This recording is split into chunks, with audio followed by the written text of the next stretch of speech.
they call and they don't play the song. You know, I had to learn a lot as an artist. I had to learn a lot about this game, that this stuff ain't really what it seems like.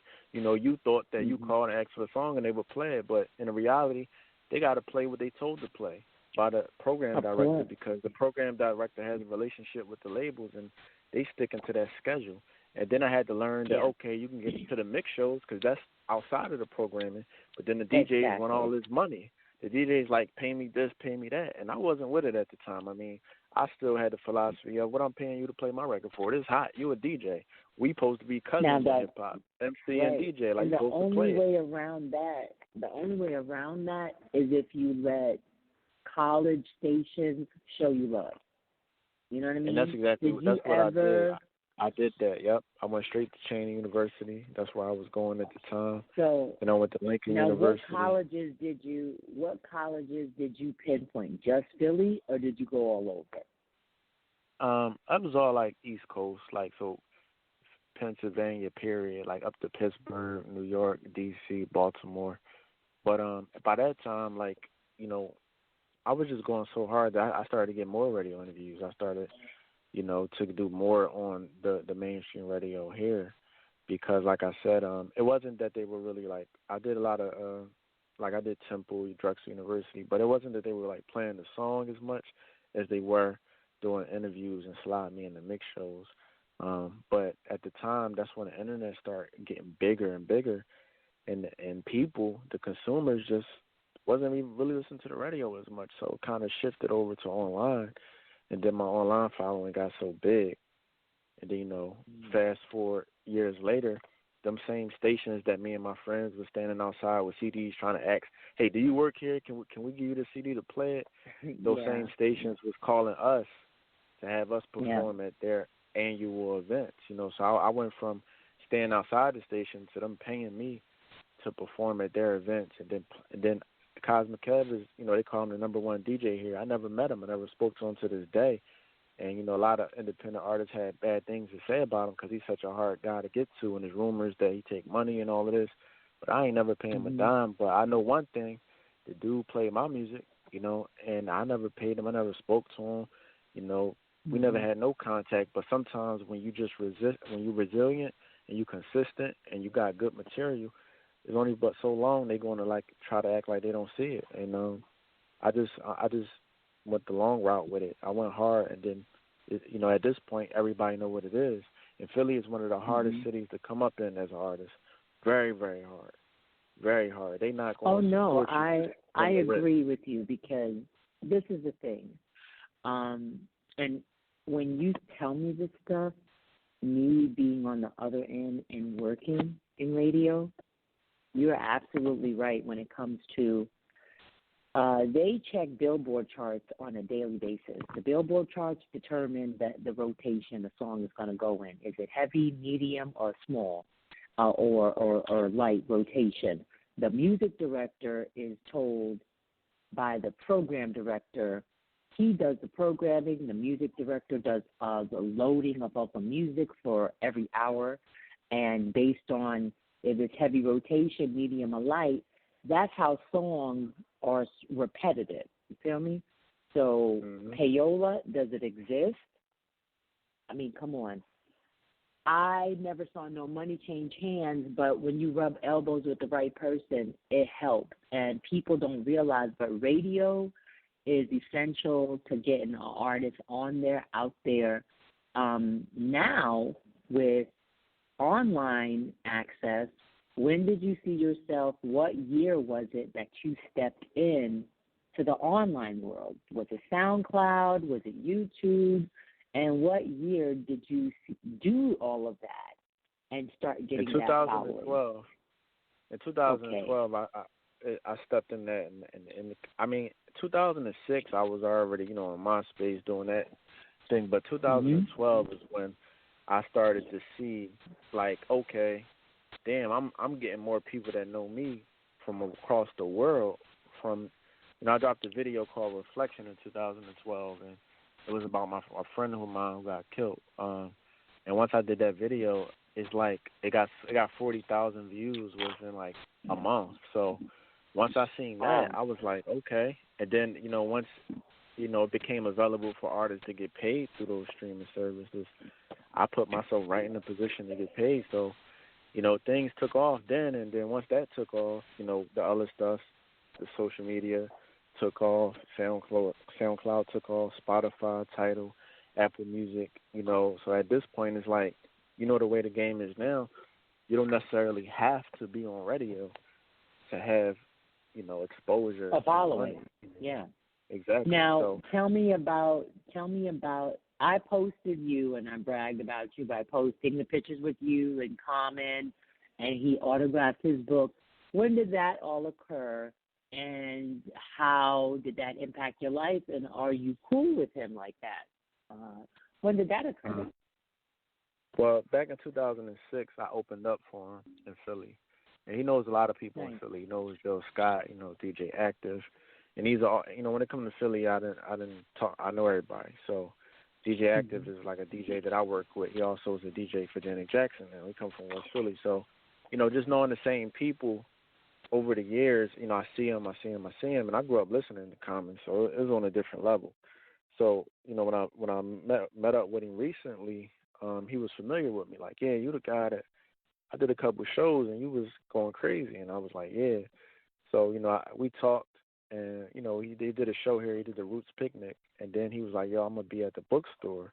You should come through or whatever. I definitely want to hear your music more because I've been seeing you do your thing. And I told him, I'm like, yeah, man. I mean, I grew up listening to you. I respect what you do, so I'm gonna support you. You know what I mean? And when we got together, we gave me a copy of the book. I gave him a copy of my album. He signed the book for me. I signed the album for him. And since then he just been supporting. When he come to the city or he around. Oh, we ain't best of friends. Like we ain't homies. Like probably how no. But he definitely cool. shows you love, though.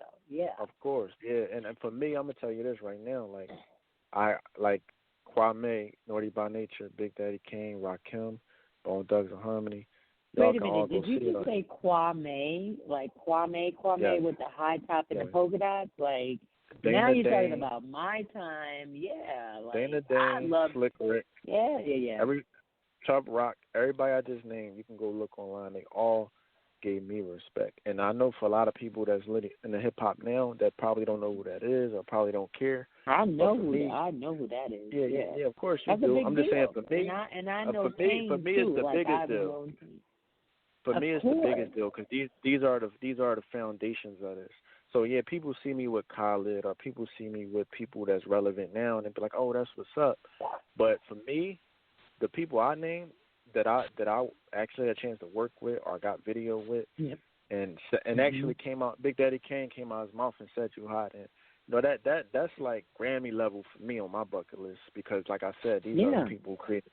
That's Jay-Z over here. That's Jay-Z, who Jay-Z came up under. Kane is a legend in the field. Back when he was Mr. C was his DJ, Scoop and Scrap Lover was his dancers. He was sporting the high top fade. He had this incredible double-edged sword tongue.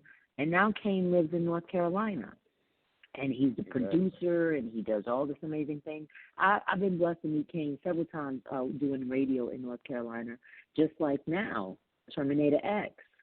He is someone I was blessed to hang out with and listen to him DJ parties because my homeboy that works for K97.5 is his DJ. So now he's married. He's settled down in North Carolina, and he's doing this thing with DJing and still does this thing with Public Enemy, but more so the love of music and DJing and doing all that. He blesses people out there. So I definitely relate to where you're coming from, and it's got to be amazing for you. So let's touch on this real quick before we go, because I have questions about, like, your camp now and Fire Family.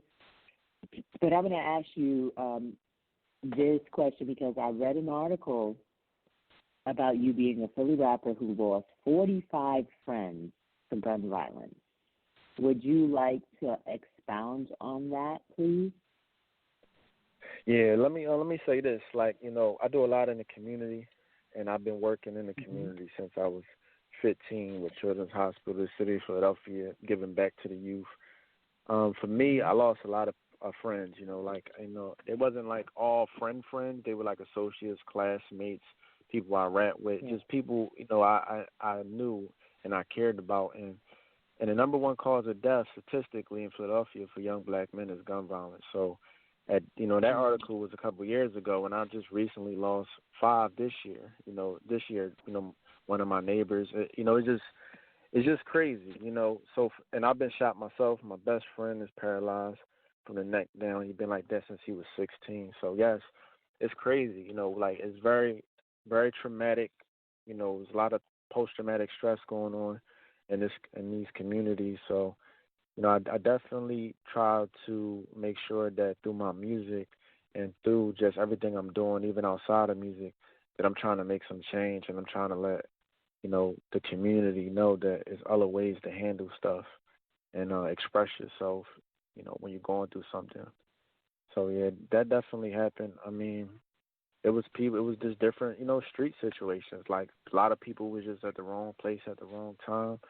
A lot of people were just doing stuff that, that was the life they was living. It's just, it's nothing new, but I look at it like every person is special. So, it ain't just a number of people. These are real people. These people had family. These people had goals. These people were alive. These people I would see in the studio or at a show one day, and I'm calling their phone and asking them how it was, and they're not answering it because they're not here no more.